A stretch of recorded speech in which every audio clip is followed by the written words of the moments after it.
All About Beer receives underwriting support from Wallenpaupack Brewing Company. They understand the importance of independent journalism in the beer space, and their support helps fund original work. Learn how you can affordably support journalists by visiting allaboutbeer.com/support.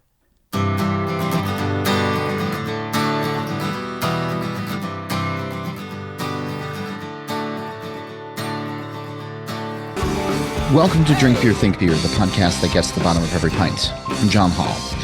Making great beer is one challenge. Running a successful brewery is another. As today's industry faces tighter margins, shifting consumer trends, and economic uncertainty, many brewers find themselves taking on new roles as managers and executives. Our panel today, as well as this script, is moderated and written by Andy Crouch from Schilling's Oktoberfest. It includes decision makers who have run brewhouses and have transitioned to running their businesses, folks who have worked for others and on their own and have managed all parts of these operations.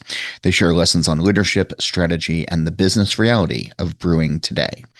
That's coming up in a moment. But first, if you like this show, and judging by all the folks who listen, you do, I hope you'll consider leaving a review on your podcast platform of choice. It helps other people find the show, and it's also a very nice little ego boost for me personally. I've been talking about this on the show for a while, and you often hear Andy Crouch at the cold open of the shows, but the way we're able to keep bringing original content to the beer industry, as well as curious beer drinkers, is through your support. We've created an affordable underwriting program that is easy on your company's budget, helps you get visibility, and is an altruistic way to directly fund writers, photographers, illustrators, editors, and more. Please visit allaboutbeer.com/support to learn more. When you're at the website, poke around a bit, read some of the recent articles, peruse the archives, which go all the way back to 1979, tune into other podcasts like Brewer to Brewer and the All About Beer podcast. You won't be disappointed. And follow us on social media at All About Beer and keep up with everything else we have going on. We'll get into this conversation in a moment, but first, here's a note from this episode's sponsors. We thank them for their support. We hope you'll give them your business. Today's episode is brought to you by Stomp Stickers. Stomp is built for the business community, serving everyone from small independents to larger franchises. Whether you need low minimums for a limited batch or bulk pricing for your go-to products, they've got you covered. Join thousands of breweries that trust Stomp for their custom printing needs. Go to stompstickers.com and try them out and score 15% off of your first order with the code FIRSTRUN. Shed 60-Minute IPA is a fantastically hoppy India Pale Ale that's beautifully balanced thanks to their unique continual hopping method. Delivering a pungent hop flavor that isn't crushingly bitter, 60-Minute is continually hopped throughout the boil for a full 60 minutes. Starting to see where the name comes from? Check out dogfish.com to learn more and to find some 60-Minute near you. Dogfish Head Craft Brewery, Milton, Delaware. Please drink responsibly. This is usually the part of the show when I give you the synopsis on what's to come and who's on the show, but Andy Crouch took care of all of that in person. So now I turn it over to him. Okay, folks, welcome to the second panel here at the Schilling Oktoberfest. My name is Andy Crouch. I'm the publisher of All About Beer magazine. Our panel today is going to be called From the Brewhouse to the C-Suite, the Leadership Challenge. We're going to talk today a lot about management and trying to navigate, the difficult times that this industry is in and help working with your employees and your staff and the folks who really help your businesses run. Making great beer is one challenge. Running a successful brewery is another. As today's industry faces tighter margins, shifting consumer trends, and economic uncertainty, many brewers find themselves taking on new roles as managers and executives. And our panel today includes decision makers who have run brew houses and transitioned to running their businesses, folks who have worked for others or on their own, and have managed all parts of these operations. They are going to share some lessons on leadership, strategy, and the business realities of brewing today. Let's start with some introductions. Here on my left is Basil Lee. He is the CEO at Finback in Queens, New York. Next to him is Sean Lawson. He is the owner and founding brewer at Lawson's Finest Liquids, along with his partner and wife, Karen Lawson. Then we have Paul Sayler. He is the brewmaster and co-founder, I believe, of Zero Gravity. And next to him is Roy Milner, formerly of Blackberry Farms. It is now Peaceful Side Brewery. He's also known as the Thirst Sherpa, Art of Alchemy, and he's going to tell us some interesting stuff about Saison today as well. So I'm looking forward to having these conversations. So let's just start here. Sean, just to start with you.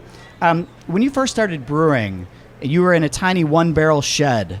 Did you ever think that you were going to be spending this much time on spreadsheets, payroll, and strategy? Thanks, Andy. It's great to be here along with my fellow panelists. And I would say yes and no. It started with a homebrew and a dream. And I knew in order to make that successful, it was going to require a lot of hard work and focus on running a business. But I had no idea that it would turn from a hobby and a passion into a full-blown enterprise. So it's been quite a journey since we started in 2008, which was 17 years ago. You've moved from running, about the tiniest possible system to eventually the CEO of a fast-growing company. Can you tell us a little bit more about that journey? And obviously, you were CEO until about 2023. Talk about the decision to sort of step back from that role as well. Yeah, you bet. It's been everything from, as I said, homebrewer in the beginning to solopreneur. I was working by myself for the first 3 years on a one-barrel system, upgraded to a 7-barrel system, found success in those early 2010s. But 7 barrels doesn't go very far with a one-man show. I got up to about 425 barrels at the peak on that system, and people were banging down the door. I was also self-distributing the beer out of the back of my car at the time. For the first 3 years, then partnered with a local food hub to get the beer a little further out in Vermont. So I covered every aspect of the business. I used to joke with folks that I did everything from mopping the floors to keeping the books. It's a great way to learn the business inside and out. And being a wholesaler is very different than being a brewer. I would say that's where the steepest learning curve was in running a wholesale distribution. A business that we did for 17 years that we actually just exited this year by transitioning the entire state of Vermont over to Baker Distributing, which has been a great change. And then as I started hiring people 6 years in, we found a home at Two Roads to start producing and launch our Sip of Sunshine, which enabled me, without access to capital and no investors at the time, to launch a beer that would reach a lot further than just central and northern Vermont. And that's when it really started to become a company. We started hiring people. It was first 1 and then 3. And then we had we were about 10 years in and then able to, with the success of Sip of Sunshine, consider reinvesting in the company and opening up a new production brewery and finally having a home for Lawson's Finest Liquids, which happened in 2018, about 16 months before we closed down for the pandemic. So learned a lot in those years. It's hard to believe it's already been 5 years since then. So when we opened up the new production facility, we went from 3 employees to 50, and I had to learn how to let go of a lot and transition from being brewer, company owner, kind of doing almost everything, to leaning on a team, hiring a great leadership team, and having the right people in the right positions is really key to success in any business that you're running. And then through the lessons of growing the company through the pandemic, we had success with our distribution. We expanded into more states over the years. The grind got me all gray. And so I realized that I had really gotten far away from the things that I got into starting a beer business and a brewery to do, which is connect with people over beer, make the beer myself, and tinker with new recipes. And now I was behind my desk and in meetings all the time. And so that helped me to realize that in order for me to get back to the roots, but also to give the company the opportunity to get to the next level of success, that I needed to find someone who really thrives in the CEO role. Whereas for me, it was, I'm really proud of how far we got, but it wasn't necessarily my core competency. So it's been a full journey from solopreneur to CEO to beyond CEO. And when folks said, there was only one news article that said I stepped down as CEO, which I kind of laughed at, because it's like, no, there's nothing to be disappointed in the transition. It was really a celebration to be freed up from the big headaches of running the business day to day.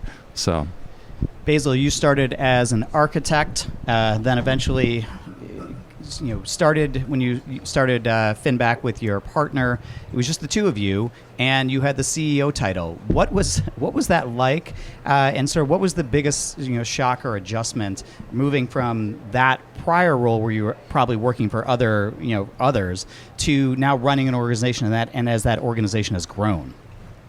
So first off, we actually don't use the CEO title, but way back when, I think we don't really use that many titles at the company, which I think speaks to our kind of our size and our scale and just the culture of the company. But originally it was kind of co-founder. Most recently, I think we call ourselves just owners now. But definitely, I guess I functionally kind of hold that position in many ways.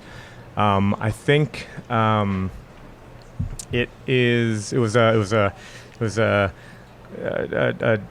I think hearing Sean speak, I think it was in some ways mirrored that, and yet we're still very much in the process of figuring it out and figuring out how we're growing and transitioning from a smaller company to a kind of medium-sized company.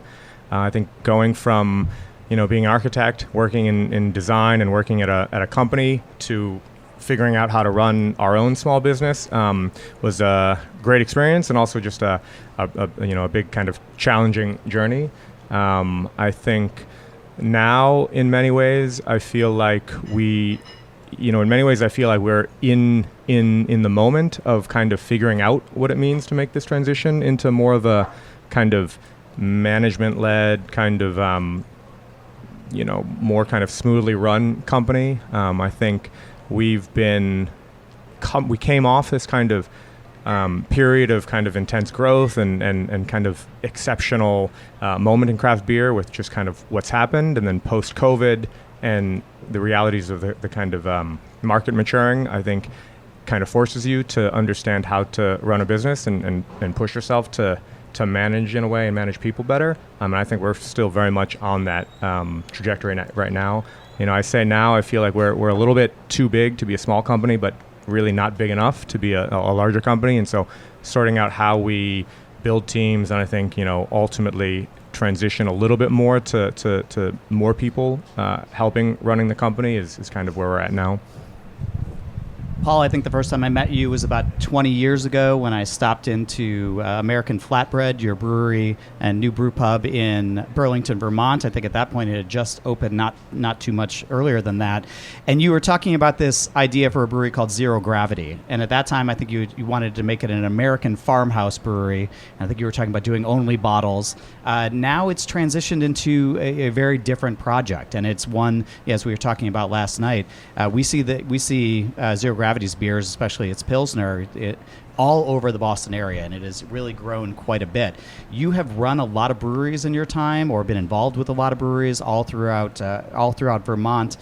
What has that experience sort of showed you about the need for leadership and mentorship, and how to work with employees to sort of bring about their best for the company, but also for their professional development? Well, as a brewer first and pretty much always, a lot of that process has been learning how to delegate well, and also to turn to partners and people in the business who have a certain aptitude for learning about stuff that I, as an individual, took a long time to really immerse myself in, such as HR. I guess as a brewer, I came in hoping to focus on the craft and not be caught up as much on the business side. And I did have a principal partner who, was much more interested in handling the money and that side of things, and that was great for me because that was less of my groove personally. But over time, as the companies grew, I realized that the other really important thing to me that always had been valuable but now is essential is really supporting the individuals who are working with us, giving them respect and support in the work that they were doing and helping them grow. And that became, over time, and especially in recent years, a higher priority than the craft, as much as I still love the craft.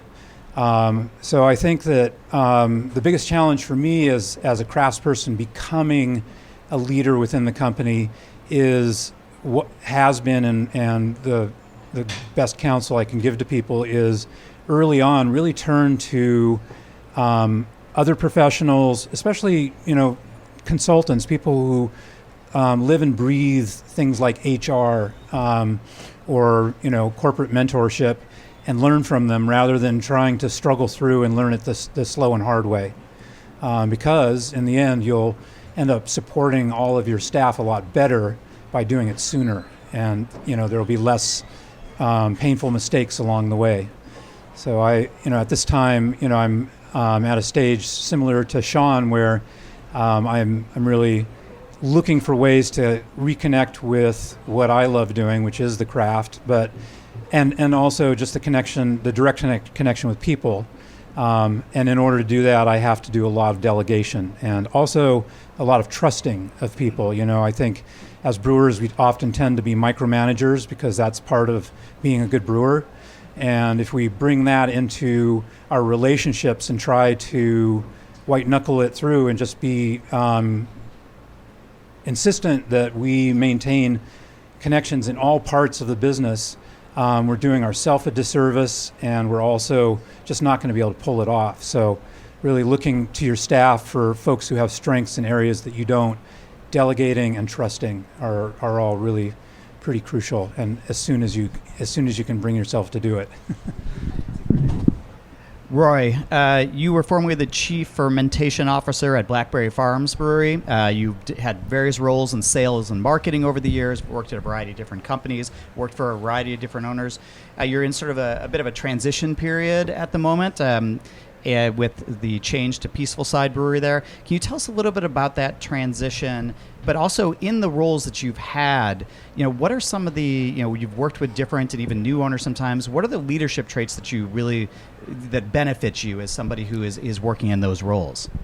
It still pisses our CFO off that I claimed the Chief Fermentation Officer title. He's like, you can't have that title. I'm like, well, I did it anyway. Before I answer the question, I would just like to tell you, from the perspective of being on a panel in front of your peers, everyone in this room is a hero of mine. I love this industry, and these are the best breweries in the country, if not the world. So there's always an element of imposter syndrome. If I say anything that strikes a chord with you, let's take it offline and talk about it more, but I just have a lot of respect for everybody in this room. Secondly, building Blackberry Farm Brewery was one of the greatest gifts of my life, and I got to do it with two of my best friends who are in this room. So Matty Hargrove, Davis Cranford, both have new roles in the industry after the sale of our brewery, but we're all still super close, so I just wanted to say that. Yeah, my path to Blackberry Farm was kind of circuitous. So I was a home brewer in the early 90s. I became the president of a homebrew club when I was 19. And it wasn't so I could drink free beer. I started a brand called Eastern Rivers in 1995. I visited 80 breweries before I did that. I did a lot of things. I started a contract brand, so I learned a lot of things the hard way. And my first real job in beer was working for Boston Beer Company. I worked for Boston Beer for 3 years. Jim Cook was so good to me. We're still close to this day. And I learned a lot about distribution. I learned a lot about what I didn't know when I had my original brand, Eastern Rivers. And we did okay, but we ended up shutting the company down because it was either raise $2 million or take a walk. And then I went to work for Red Bull Energy Drink. And I didn't think I would ever stay there more than a year or two. But it was a cool time to be there. This was an independent, family-owned company that had incredible resources and establishing a new, very entrepreneurial brand. So I got to be in the room with some very dynamic people, and I learned a lot about leadership. I learned a lot about how you build teams, how you build community. But I really missed craft beer. And I wrote a business plan in 2007 of what it would be like. Sometimes you have an idea and you're like, if I just get it out of my head, it'll probably never happen, but I have to write it down in case it ever does. And I was sitting with a friend one night listening to some music, and I told him that I wanted to get back into beer, and he was like, have you written it down? And I said, yes. And he was the president of a music company, and I gave him a copy of the plan, And he called me the next morning and he said, I'm really good friends with the Blackberry Farm people. I book all their music. And I knew about Blackberry Farm. And I didn't write the plan for Blackberry Farm, but I thought, okay, this is a sign. Like, I need to do this. And I met with a family in 2009, 2010, and we just decided we were going to do it. So we built that brand. And it was the first time Blackberry Farm as a family had ever partnered with someone outside the family. And there were not everybody in that company, it was run by a board, was favorable to the beer idea. So we had a pretty uphill battle to get this thing off the ground. And then he passed away. My business partner passed away in a skiing accident in 2016, the son of the founders. So from 2016 until 2023, Maddie and Davis and myself and the rest of the team, we had 45 employees. We built that brand to 36 states and 11 countries. Like, pretty rare for a company in Tennessee to be making Saison. And we went through a lot. But I got the chance to work with some very dynamic people. And our board was comprised of people who'd built huge companies. And I had the chance to be around that and in that room and got to negotiate and do things and fight for resources. So you learn a lot about yourself when you're fighting for a brand that's a minority, to say the least, in the grand scheme of things. Sean, what skills outside of the brew house, whether it's finance or HR, marketing, do you think are the most critical to sort of development as you move into leadership into the brewery outside of just the brew house itself? The two areas for me that really are foremost are hard to have at the same time. So one is the finance side. So you have to understand deeply your P&L and your balance sheet. And that's the basis of whether your business survives or doesn't survive over more than a term of a couple of years. But as Paul said, understanding the people side of the business, learning how to work with people, creating an environment that people want to work in and show up every day, and having people that are all in as opposed to half in is crucial to succeeding. When you have people that aren't really sold on what you're doing, but they're part of the team, they can really create a drag, and you have to recognize that and make changes when it's necessary. And that's one of the hardest parts of the business. Is first sitting down and holding people accountable, and then second, knowing when you need to make a change, even if it's going to be really difficult. But we're really proud of the environment that we create at Lawson's Finest, and it's one of our core pillars is having a great place to work. And those two things aren't necessarily, you're not necessarily going to have those skills yourself, so finding the right people that are going to do those for you when it's more than just you and the brew house and you marketing the beer is so important to succeed. On your website, you have a core set of values that really sort of sets the culture. How important is sort of establishing, sort of from the top on down, what the company stands for and believes? Do you think it is to the ultimate success of the employees who are working for you? It's where we start with folks when we hire them, is ensuring that they're really clear on what our what our core values are, what our mission and our vision is, and before we even hire them, understanding, well, why would you want to work here? And so fit is probably the most important qualification for every person we hire, whether they're in the kitchen, a beer tender, over in the brewery, or on the sales, marketing, or finance, or HR teams. So fit with the company is really so essential. We put our values front and center. We really want to ensure that we're a business with a purpose. And that resonates with consumers and younger people in particular today. And doing it authentically is so key, because it's really easy to see when it's BS, and then people are like, whatever. And just to echo Roy's comments, mad respect for all of you. I feel the same way about the quality of the breweries that are here today. And all I have to share with you is my experience. I don't claim any special avenue to knowledge, but I've just been in the industry long enough to have learned a few good lessons and a few hard lessons too. Basil, how do you balance being creative brewing goals with the financial realities like margins, cost of goods, labor, and just trying to stay profitable? I think that's such a relevant question these days, and I wouldn't say that we have the answer yet. I think we're trying to make a better balance and do a better job. I think we're very fortunate, a few years ago, where I think we were able to explore our creative goals, creative passions, and there was just a lot more kind of fat around that we could support these things and have the resources to do them. I think as the business has gotten a little bigger and the industry's gotten more competitive, I think we've had to find this balance a bit more. One of our kind of core values is creativity, and we kind of say we kind of treat Finback as a platform for us and our kind of team's collective creative goals, whether that be beer or the experiences we make in the tap room, or design elements and spaces and graphics and things like that. And I feel like our goal is ultimately to try to run a business that allows us all to kind of be rewarded and challenged and feel like we're creating something interesting and new.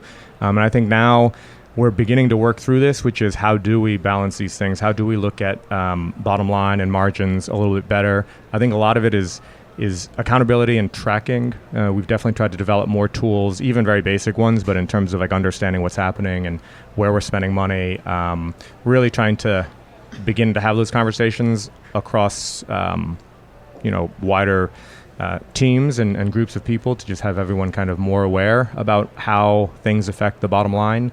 I think we used to actually think that probably, just being in some ways more wild with things we were doing, dry hopping rates, ingredients we were using, almost like going above and beyond just to like go get it done and kind of spending money in a way that was almost irresponsible, and that there was some value to it. Whereas now we're like, let's really try to evaluate what we can achieve with less, and ultimately gives us a bit more of a healthy company where we can do more going forward. Paul, are there any lessons that you can offer or have learned in kind of managing the business side of things, or working, in the brew house within inside the current market environment? How are you deciding, which brands should be out there, which brands should not, where you're putting your focus and your time, because things are challenging out there, obviously. And what sort of lessons have you learned that you can sort of offer or give thoughts on to folks here in trying to manage their decisions and how to approach the marketplace at this point? It's a tough one for me personally because we are somewhat siloed in our company, and our marketing department is well led by my partner, Matt Wilson, who's also our CEO. And I communicate with Matt about my own perspective of where the market's at. He's in the trenches along with his entire sales team, kind of figuring it out right now. I think for me, the last 5 years have felt a little bit like a riptide. I've been professionally brewing, and I feel like dog paddling in a riptide where you just can't really see a horizon beyond the waves that are around you. And I say that particularly from a standpoint of what does the consumer want. We can second guess ourselves to death about that, and I think ultimately at this moment in time it's really valuable to really focus on your own personal core values in terms of what you're brewing and why you're brewing it, and not get too lost in that introspection about how are we going to compete against all those other types of products out there. Are we going to start making some of them? All of that is essential strategic thinking for a company to do, but it's also can be really demoralizing for us as craft brewers to get lost in that realm. And so I think we need to sort of honor our inner vision, and one of the really great things for me about being here at this festival is it rekindles my own sense of why craft brewing is relevant, always has been, and this sense of turbulence is stilled for me when I see so many people who are focused on their passion and making products that really are world class. with a lot of communication between us and a lot of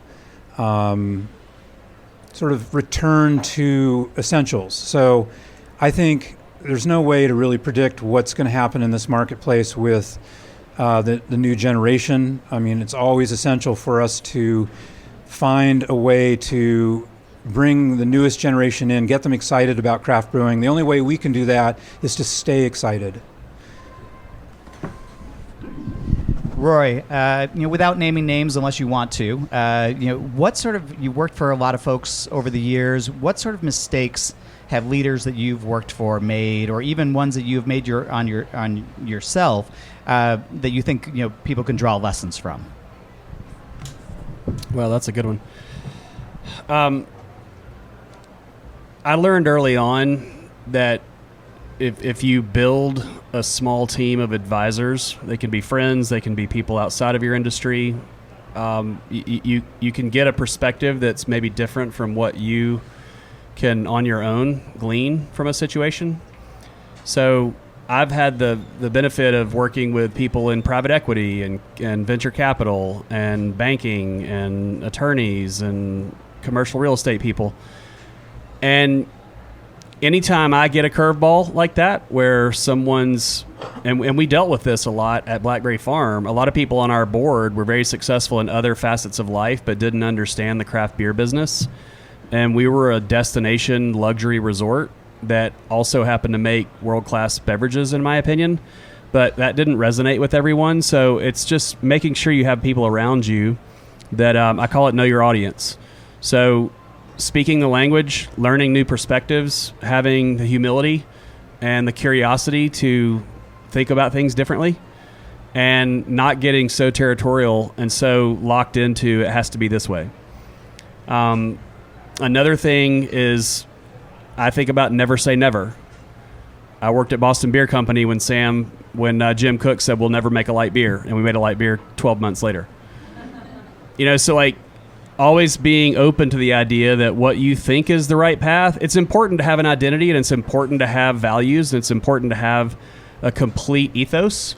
But also as a leader, I think you have to be open to new ideas, and you have to be open to feedback. So you're not going to love all the feedback, but if you have that advisory team around you, you go back to them and say, here's what I'm dealing with. I need your perspective on how should I deal with this, and that's helped me tremendously. I'll just continue going down the line. Paul, how about yourself? Sort of mistakes that either leaders you've worked with have made, or yourself, and just sort of lessons to draw from there. I think the biggest one that we encountered is that we, as sort of the core group of 3 individuals who were collectively playing the role of CEO between 3 people, didn't recognize earlier that that's just a dysfunctional state of being, and it took us hiring an HR consultant to just point it out. So it wasn't always harmony. I think it's lack of perspective, really, because each of us had our own perspective and brought that to the mix, but you really do have to have someone who, at the end of the day, is seeing all those different facets and doing it on a professional level. And ideally, someone who's had a lot of training. The sooner that you can find people who have that training that you don't, the better it will be for your company. So I think that for us, it just took a really long time to bring in HR, a high-powered HR person, and learn from them. And the idea of having an advisory committee in whatever form, whether it's a closely held group of folks that you trust, or professionals that you bring in and make an official advisory committee within your company, that is so valuable at this time in this world. And how about yourself, Sean? Not a mistake. Upside is bringing the advisors. Definitely. We formed an advisory board when we went from 3 employees to over 50. Now we've got about 85. Key part, I've had the good fortune of working with people that I can't think back to like a big mistake of a leader that I worked under, but I can think of my own mistakes. And a couple of them were trying to share the leadership role. So my wife and I, it took us a while to realize we're not a mom and pop company anymore. We're a real company. It's not just a small business. And so that was a little difficult for us to realize that we were acting as co-CEO, and it was messing with our team a little bit. And we needed to have one clear leader for the company. So we got that worked out. Which was helpful both for the business and our marriage. So it's a good news. It's a good news story. And another business. Yeah. And she and I are both 50% owners, so it was crucial to work that out. And then just bring your team in as soon as you can. There were times where we thought, we needed more time to deliberate, to make an important decision, and people didn't know what was going on. And when outside circumstances in particular, like COVID, demand that you make a decision soon, even if you haven't made a decision, letting your team know where you're at was one of the lessons we learned, that people really want to know what's going on, and the more you can keep them informed. You can't tell your whole team everything, but to the extent that you can build transparency within your whole team is really important. Basil, for you. I think, first of all, I actually really appreciate all of the comments on the panel today. I think that, there's been so much experience, obviously, collectively between the three of you gentlemen, and it's great to hear. I think, for me, again, maybe in terms of leadership, nothing that I can remember pointing out, but maybe a little bit of a self-criticism is probably a little bit of really holding myself to kind of discipline and accountability, rather than trying to make everyone happy in some ways in the company and in the team, or trying to please everyone, or trying to kind of have everyone be your friend in some ways. Like, our company started very small. We're still pretty small, and we were, in some ways by choice, trying to be very non-hierarchical and wanted to run a company differently than places that I'd worked before. And I think that we still want to preserve that culture, but kind of realizing that, the idea of running a real business is a bit different.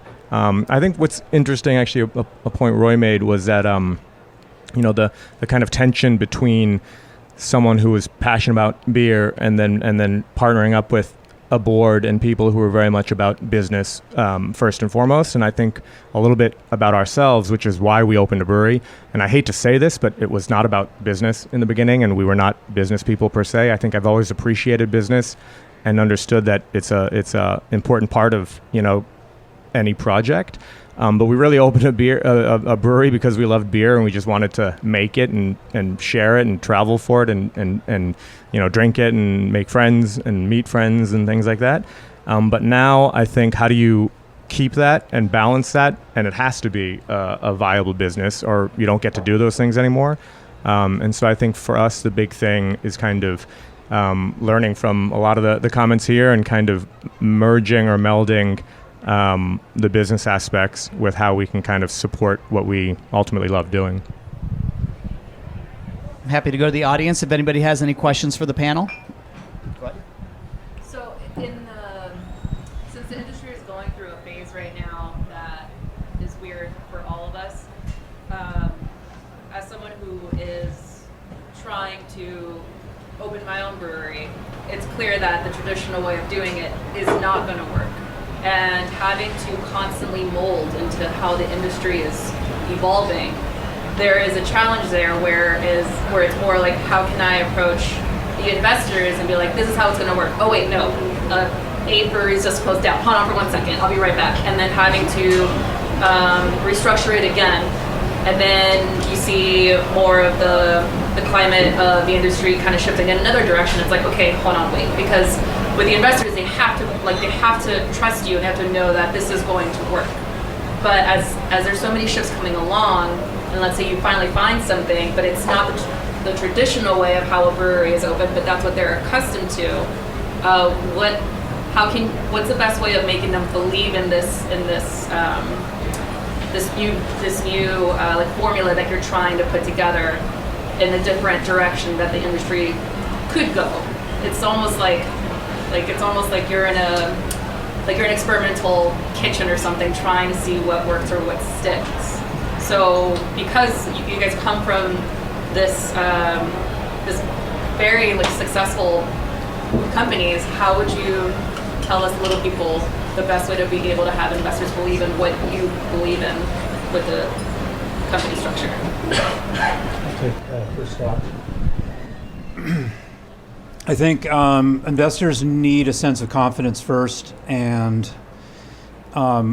I would say my own perspective, and this is just a person who's been doing it long enough to have seen certain cycles occur, that I lean on two sort of central tenets. One is beer is central to society and civilization forever, and it's not going anywhere. So the second is that we go through these cycles. We're a growth industry. We have been since we began. It's been intense growth, and out of that comes these painful moments of retrenchment. Maybe that's the wrong word. We settle back into a groove, and there's some pain during that period of time. But what I would point out to investors is this is one of those primary moments of opportunity that investors look for, which is we created possibly too many breweries in the teens, the 2000 teens.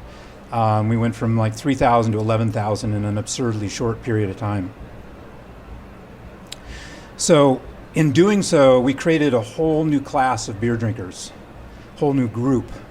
And all those people they haven't gone anywhere. They're still there. We're concerned about the next generation, but we shouldn't be focusing on them. Let's focus on the market we have and recognize that we're going through an adjustment.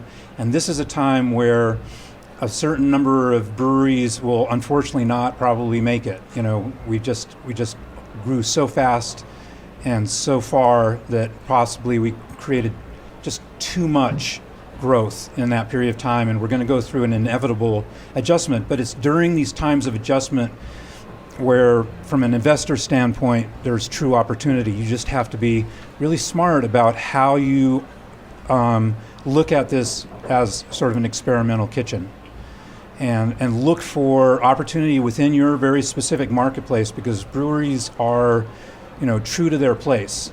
So think locally, and think about what you can do to seize opportunity in this moment. And don't say to yourself, well, we got to wait until all the fallouts occurred, because now is a time of great opportunity. It's just also obviously a time of great risk. So I don't know if that's useful. I think, on the one hand, I think I love the industry and breweries, and I wish everyone could be wildly successful and for years and years to come. But I think that there have been too many breweries, right? Clearly, I think the supply side and demand side things don't really work out. I think we're all victims of our own success as well. I think we were one of those breweries that opened when we first opened. It took us 2 years to open. We thought we'd be open much earlier. When we first got in earnest trying to plan the brewery, there were 1,900 breweries. By the time we opened, there were 3,000, and now there's 11,000. And we thought we were too late. Actually, the first year we opened, we're like the bubble had burst. This was 2013, 14, 15. We thought we were too late. And little did we know that there was a style and a moment that allowed all of us to kind of flourish for a long time. I think those days are kind of over, unfortunately. And I think now, as an analogy, I feel like opening a brewery, which I still support anyone doing, obviously, but it's kind of like starting a band, right? There are a lot of bands out there, and they're not all going to succeed, but the ones that are super passionate and want to do it and need to do it will find a way. And I think the idea of opening a business, I would say, like for us, I don't think we thought clearly enough about this, which was, why we were really doing it. And I think you can always find success when you match up the why you're doing it to your audience and to your fans. The question is, how big is that audience, right? If the goal is to have a really big audience, then I think you're always going to have to look at it from a much more business-focused mind. But if you're okay and can find happiness in a smaller audience, I think you could, really find success. And I think ultimately to match your investors to that, because ultimately you want investors to support you and be completely on board, offer, I think, some perspective and challenges to kind of make you better, but ultimately like be on the same page. I think if for us, we were fortunate in that most of our investors were people who were very supportive and not looking for a return immediately, and that allowed us to do the things that we wanted to do. And I think for you, it's like being fluid is really important if the goal is, hey, we're going to do this by any means necessary. But I think finding the right investors to help you achieve the project you're trying to achieve is maybe more important. I don't know. I'll piggyback real quickly. I have this comment I make to people: does the world need another pizza restaurant? Does the world need another burger shack? The answer is yes. If you have a unique story to tell and you have an audience that wants to hear what you're saying, I think there's room for more, but it's being very specific about what you want. Do you want to be a distribution brewery? Do you want to be a small beacon in a local market? And I think it's important to identify that and clarify exactly who you want to be and go be that. And I think that's the best place to start. If your investors see that you're authentic in your messaging and how you're going to deliver it, there's always going to be room for great stories and great products. So I think there's plenty of room. You just have to be very specific about what you're building. Sean, I'll give you the last word on this topic about giving a piece of advice to somebody who is looking at opening their own place. Passion. And you have the passion, so I think that's what it takes to convince investors. I don't have any direct experience with investors, so I can't speak to that side of it. But when I think about business as a whole, people that are successful go in with passion, dedication to what they're doing, what they're starting, being authentic and really knowing the audience. Like, what's the need state that you want to serve? Who are the people that are going to buy your beer? Why will they buy it? And being able to convince others of that will work whether you're trying to get someone to buy your product or whether you're convincing someone to invest in your company. Before we end the panel here, and it hasn't been all doom and gloom, and that's unusual sometimes for these conversations, which has been great, but I do want to leave it on a potentially up note here. How many of you in this audience have had the Blackberry Farm Saison? It's a fantastic beer. Roy, can you tell us a little bit about its status? Yeah, I can't believe this is being recorded. This means I have to actually do it. So Classic Saison, when the brewery was purchased by a new family who I love, and I was very instrumental in orchestrating that deal. They're a local Blount County family. They have restaurants and hotels, and it was all very amicable. But a lot of the things we did in the early days of Blackberry Farm Brewery are not the direction that the new company, Peaceful Side Brewery, is going into. So I am in the near future going to be launching some of the original Saisons we made under a new moniker. I can't tell you what it is, but the Saisons are coming back, baby. We love to hear that. My name is Andy Crouch. I am the publisher of All About Beer magazine. I want to thank our host today, Schilling Beer Company.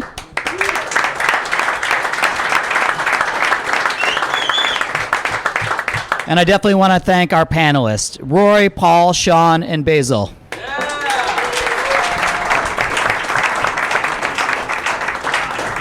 My thanks to Andy and the panel. Make sure you join the This Week in Rauch Beer group on Facebook or follow at TW Rauch Beer on Instagram. Upload your photos, join the conversation. As always, you can reach me anytime on email at John Hall, that's JOHNHOLL at allaboutbeer.com. And you can support us by visiting allaboutbeer.com/support. When you're at the website, go check out new content as well as the archives, which go back to 1979. You can also find all of the links to follow All About Beer on social media when you're there. Before we run, here's a note from this episode's sponsors. We thank them for their support. We hope you'll give them your business. StompStickers.com is loaded with features to make ordering a breeze. They save all your artwork and order history, so restocking your bestsellers is just a click away. Oh, and did we mention free shipping on every order? Try Stomp Stickers today and snag 15% off of your first order with the code FIRSTRUN. Calling all hopheads. Dogfish Head's 60-minute IPA is a fantastically hoppy India Pale Ale that's beautifully balanced thanks to their unique continual hopping method. Delivering a pungent hop flavor that isn't crushingly bitter, 60 Minute is continually hopped throughout the boil for a full 60 minutes. Starting to see where the name comes from? Check out dogfish.com to learn more and to find some 60 Minute near you. Dogfish Head Craft Brewery, Milton, Delaware. Please drink responsibly. If you like smart audio content, a reminder that All About Beer has a separate podcast channel. Search and subscribe on your podcast platform of choice. Steal This Beer has new episodes every Monday. The BYO Nano podcast comes out on the 15th of every month. And as for this show, Nate Schweber does the music, Jeff Quinn designed our logo, and I'm John Hall. New episodes release every Wednesday, and that's when I'll be back again to drink beer and to think beer.